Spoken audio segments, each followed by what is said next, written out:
ጋጋታው ሳይ ምንድነው ምስጥሩ ብዬ ራሴን ጠየቅኩኝ አንደኛ የሚያሳየው ይህ ስርዓት መውደቁን ነው የሚያሳየው ይኸውልህ ተስፋ የቆረጠ እና በአንድ ሰው እንደው 50 ፋኖን ቢያገኝ አገሪቷ አትፈርስ የሆነ እንደ ክሬዚ ነው የሚሆነው ገብቷል 50 እንኳን ቢያገኝ አንድ ሰው አገኘው ብሎ አገር በቀውጢ ተደርጎ አፍሪካ ዩኒየን ኢጋድ ምናምን አንድ ሰው የተባረረ ሰው ይሄ ምንድነው አብይ ተስፋ ቆርጧል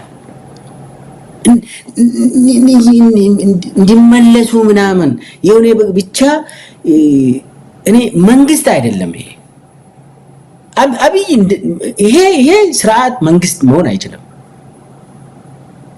ሲጀመር ኔጎሺዬሽን ማለት ምን ማለት ነው ኔጎሺዬሽን እኮ ሰጥቶ መቀበል ነው አይደል ሰጥቶ መቀበል ሲሆን የሆነ አብይ መተው ያለበት አለ የገባ ሰው ደግሞ መተው ያለበት አለ መቀበል ያለበት አለ ከዛ የሆነ ነገር ተደራድረ የምትፈራረም ነገር አለ ያ ፊርማ ደግሞ ስንት ነጥብ ነው ምንድነው ስራ ላይ የሚውለው ከመቼ እስከ መቼ የቱ አካባቢ ይሄ ሁሉ አለ የሆነ የምትፈራረም ነገር አለ ሰውዬው እጅ ሰጠ ከሆነ እጅ ሰጠ በቃ አለቀ ለምንድነው ሰምታላውን ድርድር ተደረገ የሆነ ስራ ላይ የሚውል ነገር የተጻፈና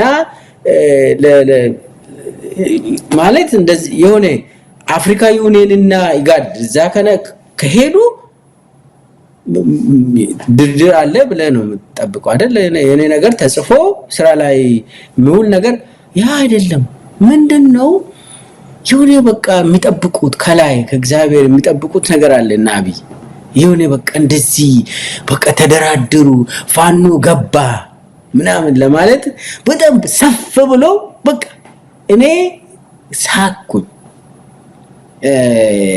ተስፋ የቆረጠ ስርዓት በመሆኑ እንደው 200 500 ፋኖን ቢያገኝ በቃ አዲስ አበባ ውስጥ በሰልፍ ሊያሳይ ይችላል ለዓለም እንደዚህ ሊያደርግ ይችላል እና በጣም የሚያስቅ ነገር ነው አንዱ ተስፋ የቆረጠ ስርዓት መሆኑ ገባኝ ሌላው ከኦሮሚያ ምንድነው የተማርነው እነ ኦሮሚያን ምንድነው ያደረጉት እነ ጃልሰኝን ታንዛኒያ ድርድር ተጀመረ እነ ጃልመሮ ታንዛኒያ ሲሄድ ምንድነው ያደረጉት ይሄው ጃልመሮ ሊገባ ነው እዛኮ ተደራድሮ ወንበር ወስዶ ገንዘብም እንደ ስልጣን ምናምን ነገር ወስዶ ሊገባ ነው ምንድነው የምትሰሩት እዚህ ብሎ የራሱ ሰዎች በሆነ ሰክስጎዛ ምኖሩ ነበሩ ከነ ሰኚ ጋር እነ ጃልሰኝን ተወሰኑ ሰዎችን 3 አመራሮች ነበሩ ከሱ ጋር ተወሰኑ ልጆችን ወሰደ ከዛ እነ ጃልሰኝ ገቡ ጃልሰኝ የሽመልስ አብዲሳ አማካሪ ሆኖ ተመደበ አንድም እንደዚሁ እዛው አማካሪ ተደረገ አንዱ ደግሞ ስራም አልተሰጠም ትዳር መስርቷል መሰለኝ አሁን ከዛ ውጪ የተቀሩት ቅድም እንዳልከው አብዛኛው እስር ቤት ውስጥ ናቸው ከዛ ያመለጡት ደግሞ ወደ ጫካ ተመለሱ ወረዳ ላይ ደግሞ የተቀሩት እንዲሄዱ የተደረገው የኔ 10000 15000 ምናምን ነገር ተሰጥቶ አንድ ቀይ ወጥ እንኳን አታስበላም እኮ ዛሬ ኢትዮጵያ ውስጥ 15000 እና ከዛ እንትን ተገደሉ አብዛኞቹ እና ይሄ ነው በቃ እንግዲህ እንዳውም የኦሮሚያ ኮን ጃልሰኝ 36 ነጥቦች ምናምን ላይ ስራ ላይ እናውላለን ብሎ ነሽመልስ ጋር ሲፈራረሙ የሚያስቅ ነገሮች ነበሩ ድራማው ግልጽ ነው በቃ በጉጉት ሲጠብቁ የነበረው ተወሰኑ ሰዎችን አገኙ ከዛ ውጪ ግን ነጃልሰኝ የነበሩት ቦታ ሙሉ በሙሉ ነጃልመሮ ወታደር የቀሩም የጃልሰኝ ስር የነበሩ ሰራዊትም ያልገቡ ብዙ ናቸው። እነሱም ጃልመሮ ጋር እንትን ብሎ ውደት ፈጥሮ እንዳውም የሰፋ አድርጎ ወደ አርሲ ወደ ሐረርጌ ከዚህም በፊት ያልነበሩበት ቦታ ሁሉ ደርሶ መጥቶ እስከ ሱሉልታ እስከ አብይ ቤተ መንግስት ድረስ መንቀሳቀስ ጀመሩ። ይሄ ምንድነው? አንደኛ እጅ እንዲሰጡ ምናምን በጉጉት ሲጠብቁ ነበር። እኔ አሁን አላማውን ልንገር መሳይ አሁን የዓላማው ምንድነው? ማስረሻን ብቻውን እንደዚህ አግንቶ ወደ አዲስ አበባ መውሰዱ ዓላማው ምንድነው? ዓላማው አንደኛ አማራ ህዝብ ውስጥ መጠራጠር፣ መከፋፈል እንዲመጣ አስቦ ነው። ያ ነገር ይመጣል ወይ? ማስረሻ ብቻውን ስለገባ አማራ ህዝብ በማስረሻ ማያል ነበርም፣ በሱ መሪያቸውም አይደለም። አንድ ተራ ሌባ ዝም ብሎ ከዚህም በፊትም ምን ሲሰራ እንደነበር ፋኖ ግልጽ ማድረግ አለበት። ይሄ ሰው ምንድነው ሲያደርግ የነበረው ከዚህም በፊት የሚባለው ጥናት ተደርጎ ሊገለጽ ይችላል። ግን ዋናው እንትኑ በክልሉ መከፋፈል እንዲመጣ ይፈልጋል። ከቻለም ፋኖ ውስጥ መጠራጠር እንዲመጣ ይፈልጋል። አንድ ሰው ከገባ ደግሞ መረጃ ይዞ ከገባ ያው ያንን መረጃ ይጠቀማሉ እነሱ። መረጃውን ተጠቅሞ ተወሰነ ወታደራዊ እንትን ለወታደራዊ እንቅስቃሴ ሊጠቀሙ ይችላሉ ሰውየው። ለምን ሰውየው ከዚህ በኋላ የአብይ ተላላኪ ሆኖ የሚሰራ፣ ስለዚህ ማህበረሰቡን ሁሉ ያስጠቃል። አሁን ከዚህ በኋላ ለምሳሌ አንድ እናት ማስረሻ ሰጠን እንደ ፋኖ እንደ ትክክለኛ የአማራ ታጋይ ለሁሉም ኢትዮጵያዊ የሚያስብ ሰው ነው ብላ እህል ሰጣለች ከሆነ የሆነ ሰዓት ምንድነው አሁን የሚያደርገው? ማስረሻ እከሌ እናት እኮ ለኔ እህል ሰጣኝ ነበር ብሎ ያወራል። ያ ደግሞ ያቺ እናት ትጎዳለች በብልጽግና። እና የማስረሻ እንትኑ ጉዳቱ ለምን ይሄ ነገር ከነጃልሰኝ ነው ያየነው። ጃልሰኝ ዶክተር ሚልኬሳ ከነጃልሰኝም ጋር እኮ የተወሰነ የጃልሰኝና የሽመልስ አብዲሳ ንግግር ድራማም ቢሆን ቲያትርም ቢሆን ነገር ግን የሆነ የሚመስል ነገር እኮ አለው፣ የተወሰነ ነገር አለው። ይሄ አንድ ግለሰብ ነው። እንደው በስልጣን ተዋረድም ብንሄድ ጃልሰኝ ሁለተኛ ሰው ነበር ነው የሚባለው፣ ሁለተኛ ኮማንደር ከጃልመሮ ቀጥሎ። ይሄ ግለሰብ ለዛውም በአንደኛው ክንፍ አማራ ፋኖ ብሔር ህዝባዊ ድርጅት በሚባለው ውስጥ በአፋድ ውስጥ ስድስተኛ ስልጣን ላይ ነው ያለው። ከሰብሳቢው፣ ከዘመቻ መምሪያ የወታደራዊ መምሪያ ኃላፊው፣ ከህዝብ ግንኙነቱ፣ ከፖለቲካ መምሪያው፣ ከድርጅት ጉዳይ ስድስተኛ ስልጣን ያለው ብዙም አቅም የሌለው በውጊያው ላይ ሚናው በጣም ያነሰ ስለ ጎጃም ብሎ ግን ወሎ ውስጥና ሸዋና ጎንደር ሲንከራተት የነበረ ነው። አንድ ግለሰብ ስሙም ሲጠራ እኮ አንድ ግለሰብ ነው። እንደው የአፍሪካ ህብረት በዚህ ደረጃ እንዲህ አይነት ተቋማዊ ክብሩን አጥቶ እዚህ ነገር ውስጥ ሲገባ፣ ኢጋድም ሲገባ ኢጋድ ወርቅነህ ገበየሁ አለ። ወርቅነህ ገበየሁ እንደራሱ ቤት ነው የሚቆጥረው፣ ቤቱን እንደፈለገ ነው የሚያሽከረክረው። ግን የአፍሪካ ህብረት የ50 ምናምን የአፍሪካ ሀገራት መሰባሰቢያ ተቋም በአብይ አህመድ የፖለቲካ ቲያትር ላይ እንዲህ አይነት ተሳትፎ ሲያደርግ ምንድነው ማለት የምንችለው?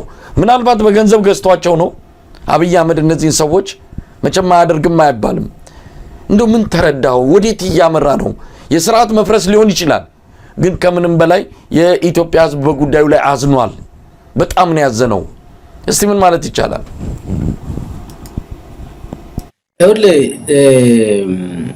በመጀመሪያ ደረጃ እንዲህ አይነት ሰዎች ለትክክለኛ ትግል ያልወጡ ሰዎች እንዳውም በደንብ መጠናት አለባቸው። ከዚህም በፊት ብዙ ኦሮሚያ ውስጥ አሁን የአብይ ሸኔ የሚባል አለ። ምን ሲያደርጉ እንደነበር ማንም ሰው መጠናት አለበት። እንደዚህ አይነት ሰው ምን ሲያደርግ ነበር? ማህበረሰቡ ውስጥ ምን ሲሰራ ነበር? ብዙ ወንጀሎችን ማግኘት ይችላል። በሁለተኛ ደረጃ አንድም ተራ ሰውም ቢሆን ቢገባ ቢያንስ ከሰዎች ጋር ግንኙነት ነበረው። ቢያንስ ከውጭ ሀገር ሰዎች ጋር ተገናኝቶ ሊሆን ይችላል። ላይን ኦፍ ኮሙኒኬሽኖችን ሊያቅ ይችላል። የተለያዩ አመራሮች ከማን ጋር ነው የሚደዋወሉት? ስልካቸው እንዴት ነው? ከየት ነው የሚያገኙት? አማራ ክልል ውስጥ አመራሮች ሆነው እነሱን የሚረዳቸው እነማን ናቸው? በጣም አብይ ሊጠቀም የሚችል ነገሮችን እናገኛለን ብሎ ነው እንግዲህ ተስፋ አድርጎ እንደዚህ አይነት ሰዎችን የሚፈልጉት አብይ። ስለዚህ ተራ ሰራዊትም ቢሆን አይናቅም። ነገር ግን ምን ያህል መረጃዎችን ያውቃል ምለውን አናቅም። ምን ያህል በጣም ሲኪውርድ የሆኑ ኮንፊደንሻል የሆኑ ወታደራዊ መረጃዎችን ለምሳሌ ዲያስፖራ አካባቢ ሊያቅ ይችላል። ስለዚህ ዲያስፖራ አካባቢ እከሌ ነው እንደዚህ የሚያደርገው ብሎ ለና አብይ ሊያወራ ይችላል። ብዙም እኔ ለምን ካውንተር እርምጃዎች ስለሚወሰዱ ኢሚዲየትሊ ጥቅም የለውም፣ ዋጋ የለውም። ይታወቃል ምንድነው የሰው የሚያውቀው ከተባለ እነሱ እዛው ይታወቃሉ፣ ወዲያውኑ እንትን ያደርጋሉ፣ ዋጋ ያሳጣሉ። ነገር ግን እኔ በጣም የሚያሳፍረው ኢጋድ እና አፍሪካ ዩኒየን እኔ የሰማሁት ምንድነው አፍሪካን ዩኒየኖች ተጋብዞ ነው አሉ። ተጋብዞ ነው ልክ እንደው እንዲገኙ እና እዛ ላይ እንዲገኙ ነው የተደረገ። ማን ነው እንደዚህ የሚያደርገው? አብይ።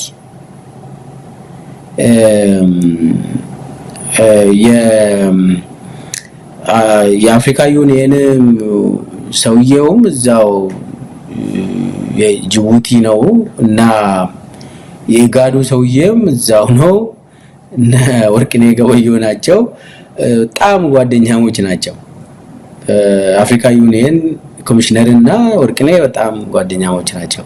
ስለዚህ አብይ ይነግራቸዋል። እንትኑ ራሱ የኦኤልኤ ታንዛኒያ ድርድር ድራማውን ሲተውን የነበረው ወርቅኔ ነው፣ ወርቅኔ ገበየሁ ነው እና እነጃል መሮ ሰላም ይመጣል ብሎ አምኖ እስከ ታንዛኒያ ድረስ ከጫካ ወጥቶ ሄዶ ነው ለህዝብ ሰላም ይምጣ ብሎ። ነገር ግን እዛ ያገኙት ገንዘብ ውሰዱ፣ ወንበር እንሰጣቸዋለን፣ በቃ ተራ የሆነ የሌብነት ኦፈር ተደረገ። ከዛ እምቢ ብሎ ተመለሰ እና ምን ለማለት ነው ይሄ የአብይ እንትን ድራማ ልክ በቃ እንደ 5000 ፋኖ እንደገባ አድርጎ ነገራቸው አፍሪካ ዩኒየን ሰዎች። እንዴ ይሄማ ጥሩ ነው በቃ እንገኛለን ብለው ደሞም የተነገረው እኮ በቃ ስራ ላይ እንትን ይሄ ኔጎሺዬሽን ነበርና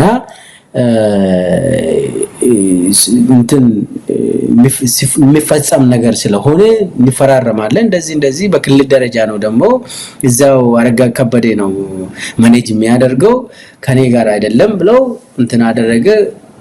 በጣም ዲግሬድ ራሳቸውን አድርጎ ዝቅ ብለው ራሳቸውን ነው ያዋረዱት አፍሪካ ዩኒየን እና ኢጋድ ለአንድ ግለሰብ ብለው ዋጋ ለሌለው ሰላም የሚፈለግ ቢሆን እኮ መሳይ እኔ ልንገር እንደው ፋኖ ራሱ ሙሉ አጠቃላይ ፋኖ ራሱ ከአብይ ጋር ተደራድሬ እጅ ሰጣለሁ ብል ምንም ለምን ጊዜውን ለምን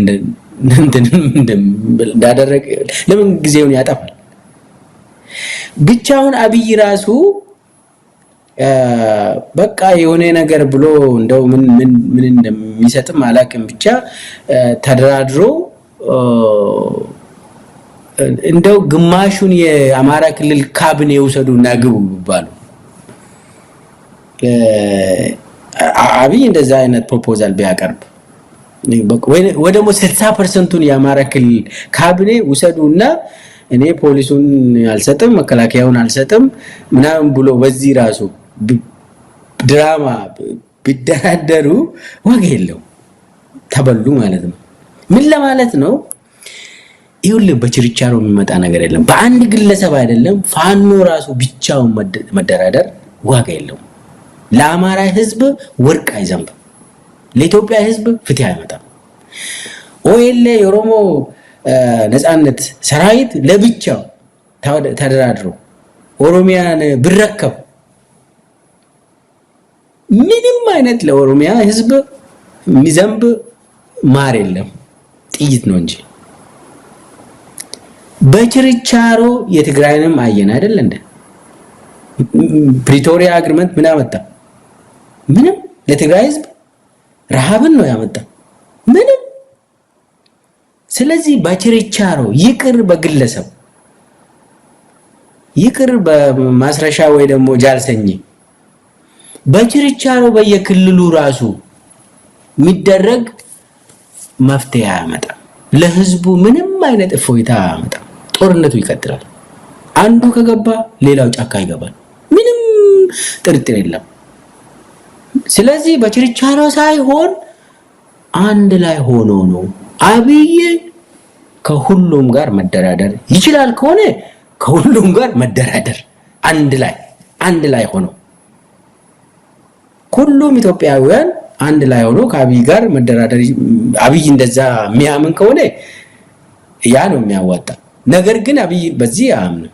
አብይ ማንስ ያምነዋል? እውነት ዶክተር ሚልኬሳ አብይ እኮ እንግዲህ በፕሪቶሪያው ከሸፈ፣ የታንዛኒያው ከሸፈ፣ አሁን የማስረሻም የከሸፈ ነው። ቀድሞኑ እንደመጣ የተጨናገፈ ድርድር የሚባል እጅ መስጠት ሌላም ስም ካለው ግን ከዚህ በኋላ አብይን ማን ያምናል?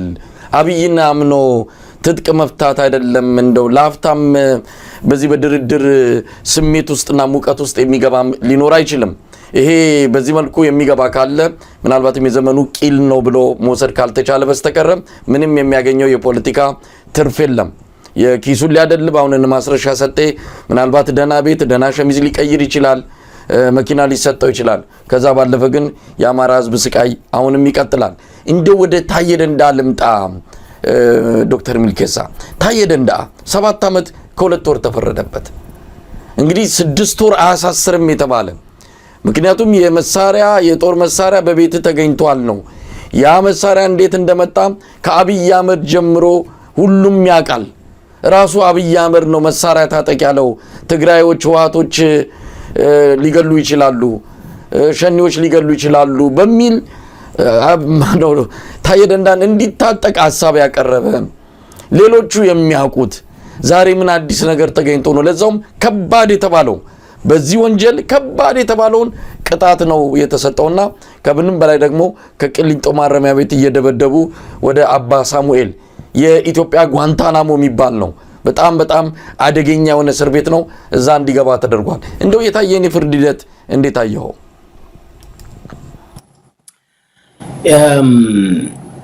ያው የሚጠበቅ ነው። በአብይ ደረጃ የሚጠበቅ ነው። ከዚህም የከፋ ታየም ተናግሯል። አሁን ምንድነው ይኸውልህ አሁን መሳሪያ ከቤት ተገኘ ገወጥ ነው ምናምን አንድ ክላሽ ነው ከሱ ጋር የተያዘው። አመራር ስትሆን እንደው መሳሪያ ትይዛለህ አንተ። የታየ ጉዳይ ደግሞ ሚኒስቴር ነው። ሚኒስቴር ሆኖ አብይን ሲያገለግልበት ጊዜ ራሱ ጠርቶ ሊገሉ ይፈልጋሉ ብሎ 7 ጥበቃ አደረገለት ከ7 ክላሽ ጋር